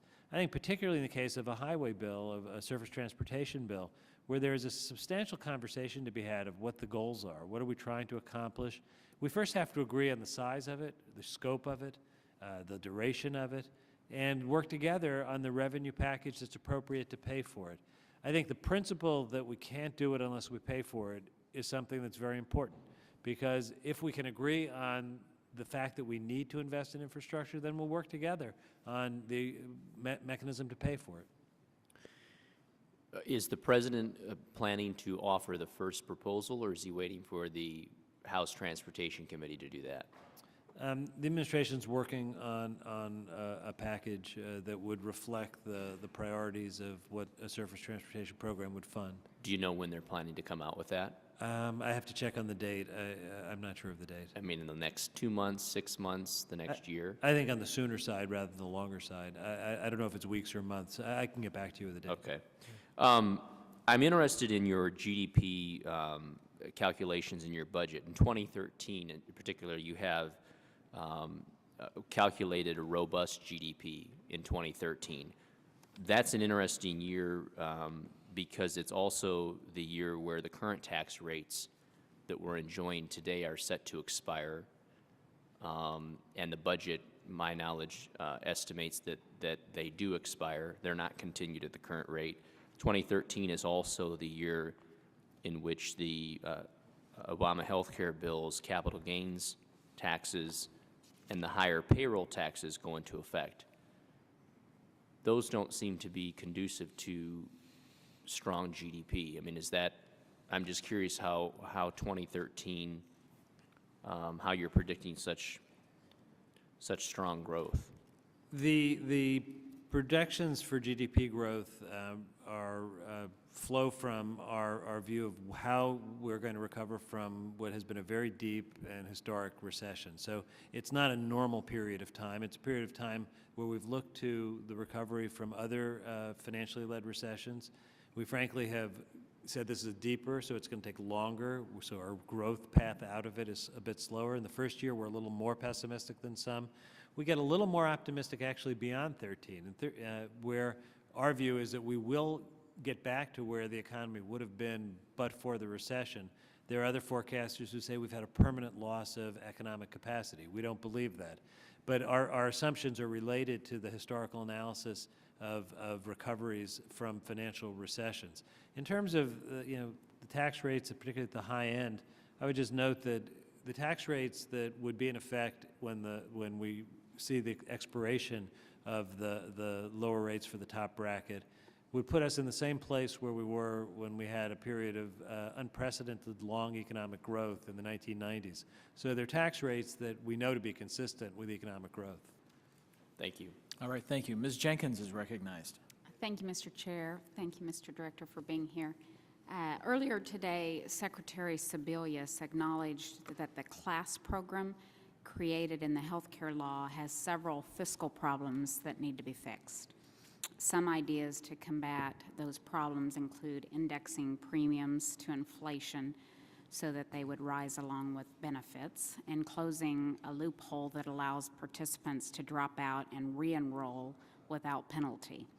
While modifications like these surely would increase the program's revenues, they don't seem to put a dent in the administration's own actuaries' analysis that I quote, "In general, voluntary, unsubsidized, and non-underwritten insurance programs such as CLASS face a significant risk of failure as a result of adverse selection by participants," end quote.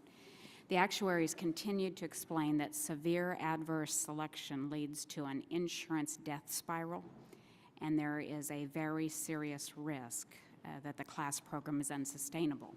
How do you think the administration should get to the heart of the problem as identified by your actuaries without drastically changing the CLASS program? Or if it's not possible, then wouldn't it be fiscally responsible to abandon this program altogether?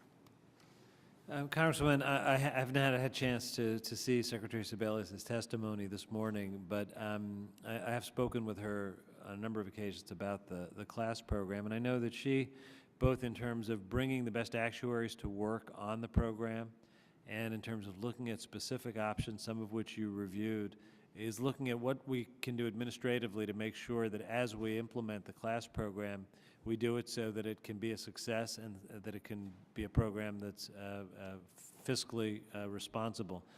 It's a challenging program. It's a new program.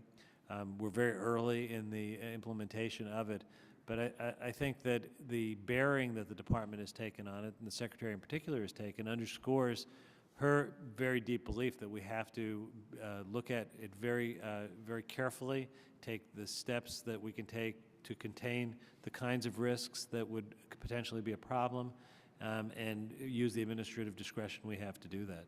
So you support proceeding?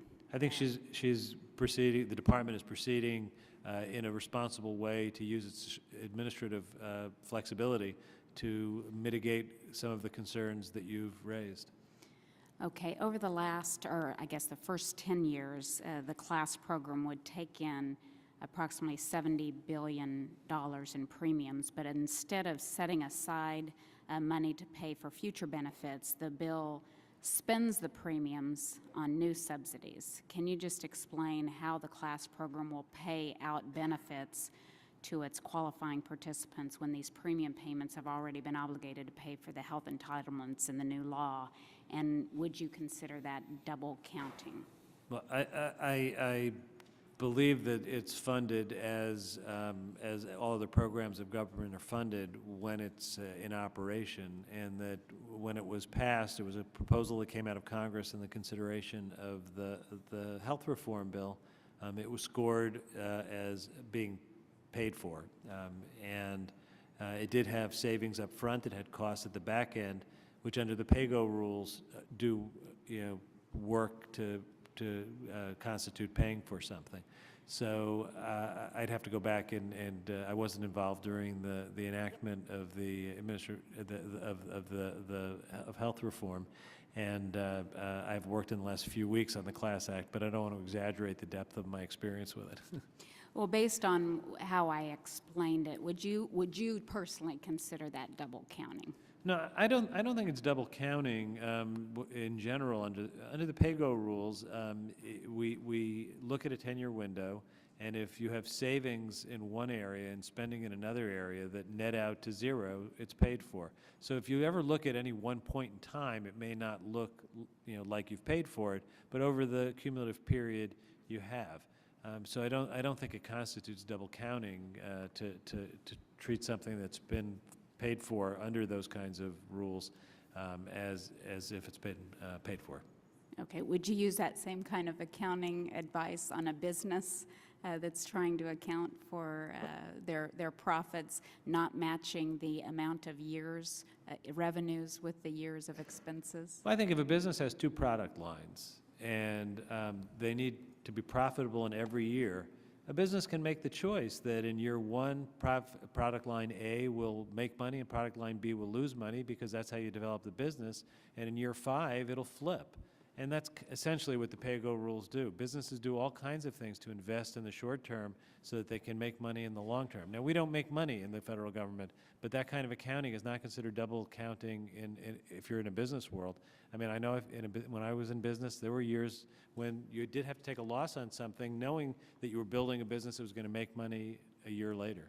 Well, it appears this kind of accounting has us at a $14 trillion national debt. Well, I don't think Thank you. I don't think that's what got us into the $14 trillion debt. If we had stuck to the pay-go rules, we wouldn't have as big a debt. Time has expired. Mr. Teaberry is recognized. Thank you, Mr. Chairman. Thank you, Director, for being here, and thank you in your written testimony for acknowledging that in the 90s, both when you were here and when you weren't here, there was work across the aisle in a bipartisan way. Sometimes members up here on the other side of the aisle forget that in the 90s there was a Republican Congress that worked with the Democrat president. And in fact, I worked... And in 1990, a Republican president Absolutely worked right. with I worked Democratic- for a Republican congressman by the name of John Kasich, who I think you worked with. I know him well. And I worked for him back in the late 80s and early 90s when he introduced budgets that everyone who voted for him could have fit in a phone booth. They became a little bit more popular later on in the 90s. But nevertheless, thank you for acknowledging that there was bipartisanship then. You have stated a couple times that the Bush tax cuts, and I don't want to quote you wrong, but the Bush tax cuts have contributed to the deficits. And I have a chart here that I just want to challenge you a second. I actually was careful not to call them by anyone's name because Congress passed tax them. cuts thank you, the tax cuts earlier this decade. I have a chart here that shows from CBO from 1970 through projected spending and deficits and debt through 2050, that between then and now at least, revenues have been generally the same within a historical average, ebbing and flowing some, but generally revenues have come in at a historical average. And that would say to me that the problem in Washington as you look at debt is more of a spending problem than a revenue problem. But further, here's my question. If you look at the projected spending, debt and spending in 2030, frightening to me, because if you take Social Security, Medicare, Medicaid, and net interest in just 20 years, it will be the size of what the entire federal budget is today. So most of the problems with respect to where we are heading, it's been acknowledged by a lot of people on both the left and the right, are our entitlement programs and the growth of our mandatory spending. And for me, and I'm sure for you, I've got 4 daughters who I hope are out of college by then and in the real world, and I just am frightened at what that means for their quality of life and standard of living. And so this week, 2 papers, USA Today, not exactly human events, headline is, Obama's spending, in their editorial plan, ducks tough choices on the deficit. You may have seen it. Washington Post editorial from Tuesday, President Obama's budget kicks the hard choices further down the road. And in this committee, and you haven't been here to watch, one of our colleagues, and it's not the Republican plan, but it is a plan that Representative Ryan has introduced, a roadmap to try to deal with these challenges, has been maligned by several people on the other side of the aisle. At least he is trying to have a national debate, because hard choices, I think you would agree with me, have to be made in a bipartisan way to deal with these mandatory entitlement programs for our next generation and generations beyond.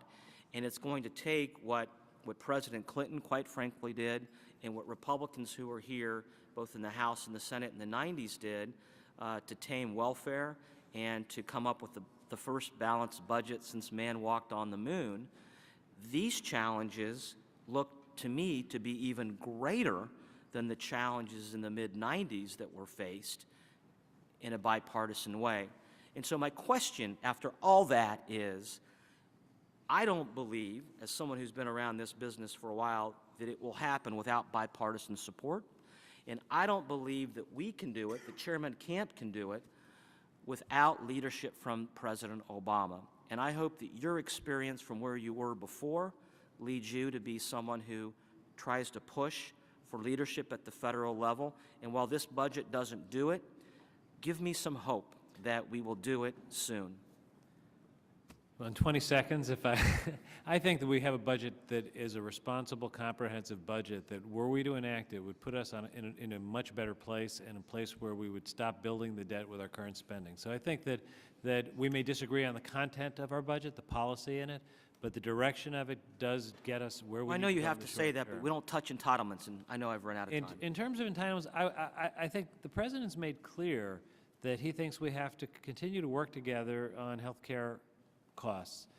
The action that's been taken in health care costs in the last couple of years was in the Affordable Care Act, and it was scored by CBO to have savings of hundreds of billions of dollars in the first 10 years and $1 trillion We in the could second. relitigate the accounting and the, Right. the I would smoke just and mirrors. I would just note that the repeal of it has costs, not savings, and I hope we can work together to work from where we are going forward to find additional savings. We put $62 billion of additional savings in this budget, and the President did extend his hand saying we need to work together.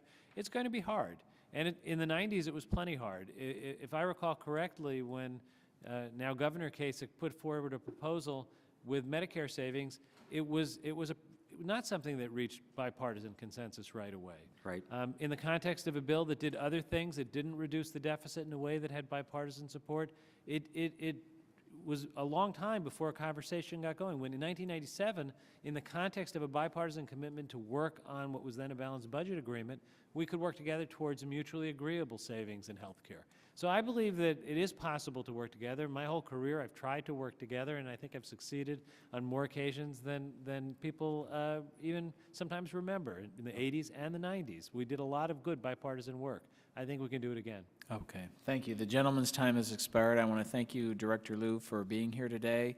I think all members have had an opportunity to have a question. Thank you for your responses. There may be an opportunity for members to send letters to you, and if you would respond in writing to any questions that didn't get asked, or members who didn't have an opportunity to be here this afternoon, I would certainly appreciate that. I'd be delighted, Mr. Thank you again, and with that, this hearing is adjourned.